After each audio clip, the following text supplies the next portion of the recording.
Everyone, it's Nick with Us versus Herd. If you haven't yet joined our trading community, links are below to our Discord and our trading group on Facebook. I highly encourage you. Great community. Getting into it, one of the questions I want to answer today is, do trading prop firms take advantage, steal money? Are they legit? Are they a scam? And I actually didn't really know too much about this world about until about a year ago. And I started to educate on myself on these firms. I have gotten funded by a couple of them, and just trying to learn the industry, trying to see what this actually is. If you don't know who I am, I do trade options for the most part, and then I really got into futures. During the pandemic, I started trading futures pretty heavily because I kind of got away from options. And then, in 2021, beginning 2022, I started looking at some of these prop firms because they were advertising to me. And I'm like, hey, what's going on here? Is this legit? What is this? So I'm like, hey, only way to do this, to find out for the UVH fam, audience, and what we're doing here is, full transparency, trying to understand what this actually is. And, based on my experience, and yes, I did blow up some accounts. I did get some funded. I did the whole experience. I did the whole shebang. Okay. I did the whole thing. And, my experience was, if I didn't know how to trade, I'd probably be in very, very, very big trouble. Because essentially when you sign up for an account, or, they give you an evaluation account. And when they give you that evaluation account, it's basically a paper trading account. You have to prove yourself to get funded or be a part of this company to actually get paid. So they try you out, essentially. It's the tryouts. You have to pay money though. And the fees aren't cheap. The fees are not cheap. I mean, it's $150 a month for one account, $200 a month for one account, right?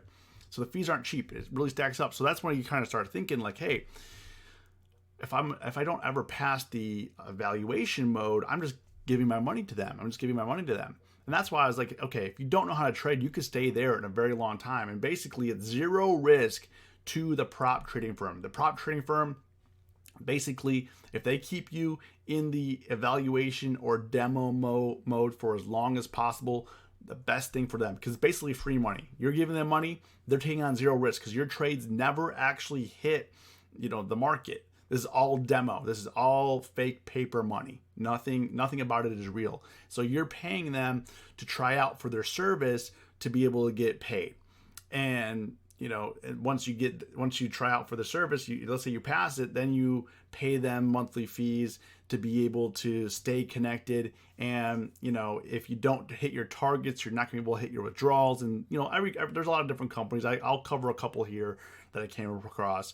And there's a little bit of a process. So in stage one, like if you're in the evaluation mode, and the longer you stay there, the more money that you give them, I would suggest, especially if you're new to trading, a lot of people jump into these things and are like, hey, I'm going to try it out. I would suggest you could paper trade and figure it out, and versus trying to give them money. And you could open up paper trading accounts with NinjaTrader and Trade-Evade, right? Which a lot of these prop firms do use. But you can sign up for an account with NinjaTrader and Trade-Evade for free. It might cost you maybe like $12 if you want to do real-time data. It costs you like $12 a month or something like that for real-time data, which is way better than $150 a month. And then if you blow up your account, you just hit reset and try again. And some people say, well, we don't get the full experience. We don't get the rules. You could literally look at the rules on their website, which I'll show you right here. You could literally look at the rules on their website, write these down, and stick to these rules if you're trying to get funded with, let's say, Topstep, which is a very popular one, been around for a long time. Now, the thing is, like, the more rules that a prop firm has, the more obstacles you're going to have as a trader. And not only, one of the things with Topstep is not only do you have to pass it one time, you actually have to pass the account 2 times. And I think like Topstep, they probably make the bulk of their money off the evaluation. The other way they make their money is once you pass the evaluation, they are going to maybe send your trades to the market. They don't have to. They could still like hold you there where they're not risking capital. But once they determine like, hey, this is a profitable trader, let's say you're a profitable trader, they like the way that you trade, they actually, not only are they going to make money on the fees that you pay them every month, they are going to make money on your trades. So they actually will have the ability and the right, if you look at the terms of service, they will have the right to copy your trades. So let's say, I don't know exactly what Topstep pays out, but it's like 80 or 90%. You get to keep the rest, they get to keep when you withdraw. And on top of that, what they get is to copy your trade. So if you're a profitable trader, they'll also make money on your trades because they're going to copy your exact trades. If you're a profitable trader, they're going to copy those into the market and make money on that. So like this is heavily skewed to their advantage. Now, like I said, with Topstep, there's a lot of rules, which means more obstacles, more ways you could fail. There's another popular one called Apex Trader Funding, which they do have some rules, but not as stringent. Basically you can qualify in 7 days versus like Topstep is 2 steps. If you reach the targets, and the targets are, if you scroll down here, they'll tell you what your profit goals are for each of these accounts. So like it's $50K account, your profit goal is $3,000. Your trailing threshold is $2,500. I'm not going to go into a full thing about the different rules and all that, but just know when there's more rules, the more chances you have to fail. The less rules, the less obstacles. So I would, if you're looking in this direction, I would look at a firm that has lesser rules, not as stringent, because the more rules you could potentially break. Like one of the rules with Topstep that is very cumbersome would be the you can only trade during the permitted times, and a lot of times they outline everything, but sometimes as a trader you forget, like, oh wow, I forgot that report's coming out. So on this, you have to be really on top of your game to be like, oh, if you slip up, automatically fail. That's it. If you forget, oh, I didn't realize the Fed was coming out today. Which, I mean, as a trader, you should know. Sure. I mean, all the the rules that they have there are definitely good practice. Definitely things that you should know. You should know when the Fed is releasing, interest rates. You should know when different reports are coming out, especially like oil. If you're trading oil futures, I mean, you should definitely know all these things. I definitely think that is good. But, the more rules, the more complicated, the more ways you have to fail.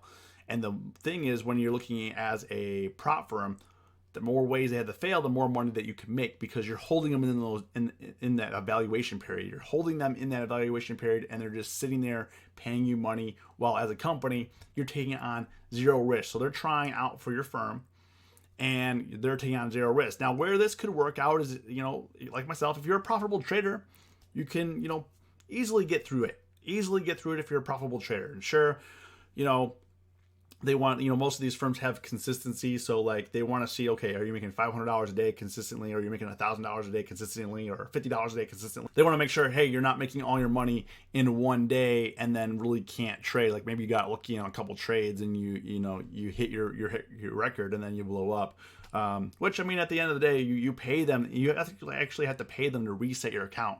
If you don't want to wait for like the next month for it to reset automatically, you actually had to pay them, like some of them are like $80 to $100 to reset it. Say, I want to reset the account now. So this gets very, very, very expensive if you're a new trader. Now, if you're an experienced trader, you shouldn't have any problems getting through it, getting funded.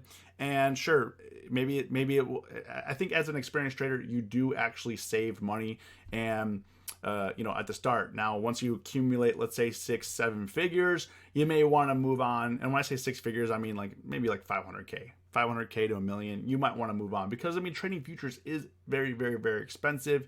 And that's why I think that a lot of these prop firms are successful, because margin requirements from a lot of these brokers are very high. Things change, especially with high volatility, margin requirements could double or triple and put you out of the game. Where if you're just trying to come up in trading and you know how to trade, maybe you don't have a 500K bankroll, right? You don't have $1 million in margin, right?